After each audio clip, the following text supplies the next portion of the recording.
各位网友，大家好，欢迎来到报明说。这期话题我们说一说巴西总统访华期间批评美国怂恿乌克兰战争。最近2个星期呢，巴西成了国际政治中的热点。巴西的总统卢拉当选之后没过多久就拖着病体坚持访问了中国，受到中国领导人的热烈欢迎，并且签署了一大批友好合作的协议。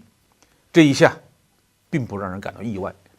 让人感到有点意外的是，巴西总统卢拉在中国访问期间对乌克兰战争问题发表了观点。他说美国需要停止鼓动战争，谈论和平。我们正在努力团结一些不参与战争的国家，这些国家不希望战争，希望捍卫世界和平，主张俄罗斯和乌克兰开展和谈。我们也必须与美国和欧盟对话，必须让人们相信和平是出路。卢拉的这些言论让美国政客是怒火中烧。美国众议院外交事务委员会共和党主席迈克尔·麦卡尔指责说，卢拉的言论错误而鲁莽。美国一直希望能够拉拢巴西加入对俄罗斯的制裁，甚至连德国政府都曾经表示希望巴西能够向乌克兰提供军事援助，但是这些都遭到了卢拉总统的拒绝。他的言论进一步证实了巴西的立场，那就是反对战争，更反对美国为这场战争火上浇油。就在卢拉总统访问中国的时候，巴西也迎来了另一位重要的客人，那就是俄罗斯的外长拉夫罗夫。这更是让美国恼羞成怒，因为按照美国给世界其他国家提出的要求，俄罗斯外长拉夫罗夫应该吃闭门羹呢，这才符合美国的意图但是巴西不但热情地接待了拉夫罗夫，双方还达成了重要的经贸合作协议。俄罗斯继续向巴西提供化肥，巴西确保向俄罗斯提供肉类产品。巴西是一个农业国，如果没有了化肥，就不能保证小麦、大豆、玉米和其他农产品的丰产，也就无法支撑自己的农业出口和畜牧业。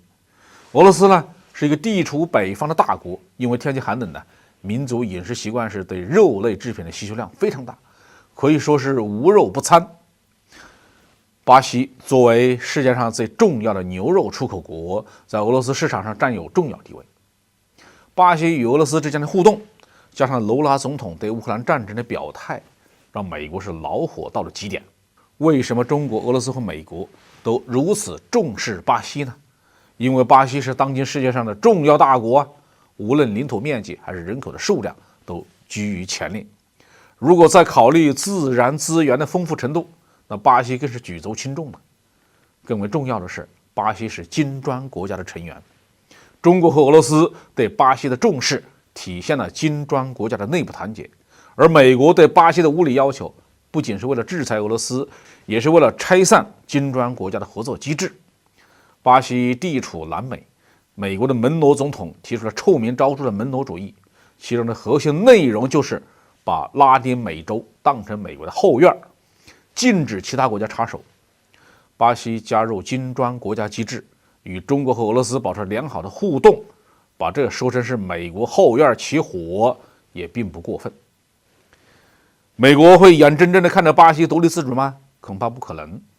目前美国培养的代理人巴西前总统博索纳罗正在巴西，如果不出意外，这位前总统肯定要为美国的利益奔走呼号，在巴西境内搞一些颠覆活动也不让人意外。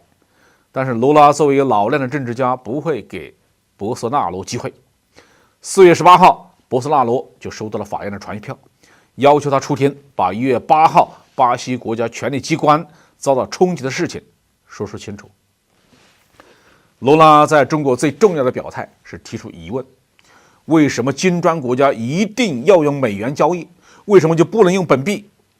这意味着围绕巴西以及整个金砖国家一场去美元化的运动正在实质性的推进。不管美国如何的恼羞成怒，美元霸权已经是进入倒计时了。好，这期话题我们就说到这里。